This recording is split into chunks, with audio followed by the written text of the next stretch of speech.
Nunca cuspas cara arriba, que todo ten de caer, para falar faltas doutros, ningunha antía de haber. Murmuras sempre de min, murmuras de min e doutros, no inferno tes unha cama para te deitar un pouco. Bueno, meu nome é Daniel, todo o mundo coñéceme como Macua, que é o meu apelido materno.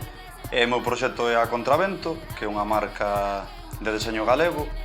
E a marca xurdiu no ano 19, no verán, despois dun proceso moi dilatado de maduración de ideas. Todo o proceso creativo de produción fago na Guarda. E, bueno, o deseño que traballo principalmente de carácter galego e reivindicativo.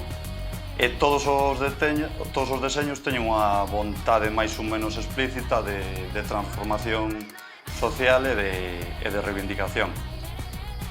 Nós somos, bueno, a Lúa e eu son Anxo, bueno, ainda que a mí me coñecen como Pruden, e como eu empecé con toda a cuestión das tatuaxes, pois agora, como que Pruden Tatu somos os dous, e a xente me coñece como Pruden a mí. E nada, eu empecé a tatuar, creo que fai 5 anos, despois de rematar a historia de arte. Sí, eu tive distintos traballos precarios, ata que...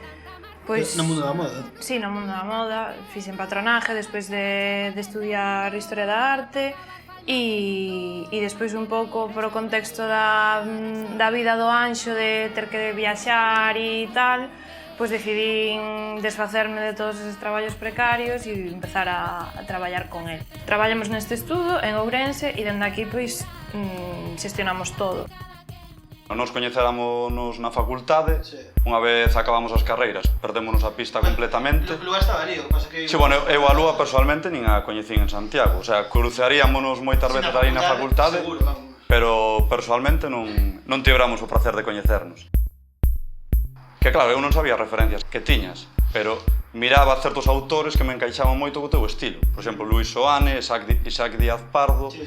Eu tamén, cando cheguei onde a ti, fixente a proposta de facer algo nesa liña, pois inspirándonos no seu estilo. Creo que viñeches xunto a nós no momento oportuno, no que non xusto, xa creo que tiñamos bastante claro que queríamos facer algo para a Galiza e ao facelo contigo tuvemos a oportunidade de, pois, como que dei, xuntar forzas e facer algo xuntos que era xustamente o que queríamos facer. Obviamente, nós sempre tivemos interés en reivindicar as nosas raíces, en reivindicar a nosa cultura, en reivindicar pois estes signos nosos de algún xeito, pero dende a perspectiva actual. Tivemos unha coincidencia moi boa, que tanto o deseño galego que vos facedes e o que fago eu é, pois, traer o sea, facer de xeito actual e contemporáneo, pois, moitas dimensións da nosa cultura e da nosa realidade que están aí, pero que moitas veces non se presentan dun xeito, digamos, pois iso, actualizado e moderno. Eu creo, a miña opinión por ahora é que para que algo perdure no tempo e para que algo siga sendo, digamos, consumido ou que siga gustando, ten que actualizarse de alguna maneira. É o que hai que facer, porque senón nos quedamos en unha especie de lugar. Non, é certo, nun lugar que chega un punto no que está ben... Nunha caricatura do sí, que a nosa exacto, identidade. sí, está unha visión folclórica. Exacto, pero non das máis puros. Eu creo que tanto na arte, na roupa, pois hai que facer pois, o mesmo que, afortunadamente, semella que está pasando na música.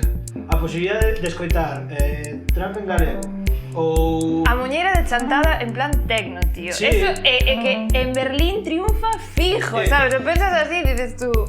Eu xa dixen máis algunha vez de que, por exemplo, eu teño tanto moitísimas referencias collidas de Castelao e a maioría dos que tatuei de referencias collidas de Castelao os tatuei en Alemanha a xente que pensaba que era un grupo de mafiosos.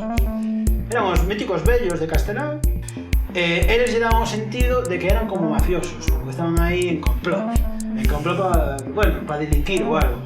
Eu caralludo, se xa gusta este deseño, vamos a facelo. Eso bo, as referencias da cultura galega son a hostia. Están abertas a interpretación e funcionan dunha maneira moi universal que me parece que é moi enriquecedora. O sea, a xente tamén aprecia a diversidade. O tamén queres ver cousas diferentes. E ti ofrecer algo en galego, pois, por que non lle vai interesar unha persoa de Valencia, de Madrid ou de París? O sea, a colección, o sea, eu non acostumaba a enviar moito fora do Estado, pero, por exemplo, a primeira colección que fixemos, a de Só o Pobo salvo o Pobo, mandei camisolas a Francia, tatuastes a un bretón en París cunha parte do deseño ca palabra pobo en galego. O da lingua, do emprego galego, primeiro, lóxicamente é a lingua que falamos, como non a vamos a empregar nas redes sociais? Vale que nós, por exemplo, empregamos moito inglés, basicamente porque casi a metade do ano estamos traballando fora e porque non sabemos alemán, porque é o que digo sempre, nós traballamos maioritariamente en Alemania, en Suiza, que falan na zona na que nos traballamos falan alemán. Nos falamos inglés porque non sabemos falar alemán, senón seguramente empregaríamos o alemán. Tamén é certo que o traballar en distintos países europeos, por ahora, pois claro, é máis fácil empregar o inglés, pero en ningún caso esquecemos ou en ningún caso nos plantexamos empregar o inglés e o castelán, nunca. Foi como, no, a nosa lingua é o galego, temos moi claro que non imos dar un paso atrás neste sentido e que ata agora nunca tuvemos ningún problema, en realidad, ningún tipo de traba que digas tú, guau, pois o idioma nos está quitando de traballar ou nos está quitando.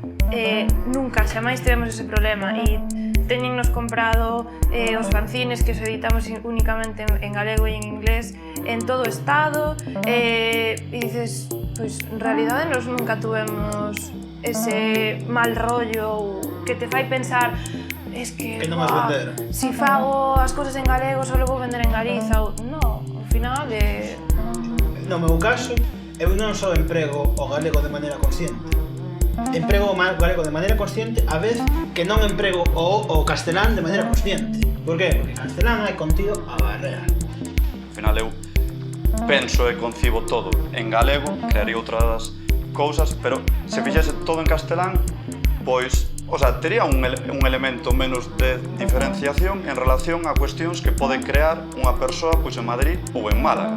Que é bo reivindicar o uso do galego, pero é que a maiores é algo que te diferencia de maneira positiva.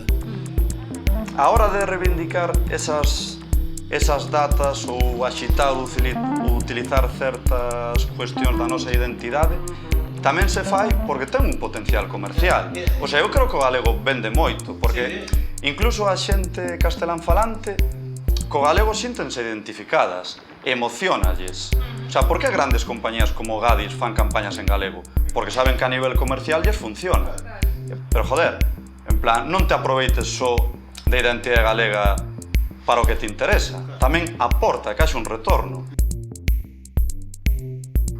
Na moda pasa o que pasa noutros moitos sectores que moitas veces, cando non existe, non está definido en galego unha cuestión concreta, recúrrese ao castelán en lugar de recurrir ao portugués, que para min sería o lóxico.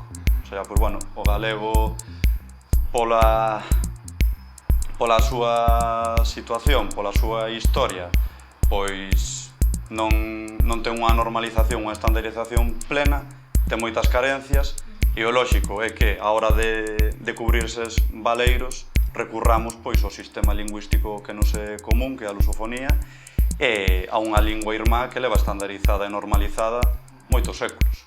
Para ben ou para mal, porque foi o idioma que nos entra pola tele e o idioma que é maioritario na escola, é tirar o castelán. Que nos intentado impoñer durante moitos séculos. Non te das conta, pero tiras para eso. ¿Entiendes? Pero aí entra o proceso de desaprendizaxe, claro. De decir, vale, pois quero crear isto, teño que facer o esforzo hasta certo punto, moitas veces de cara a crear unha colección ou tal, e como, pois a ver, tens que como que pensar un pouco máis, pero bueno, a mí tamén me parece como un reto e me parece moi guai.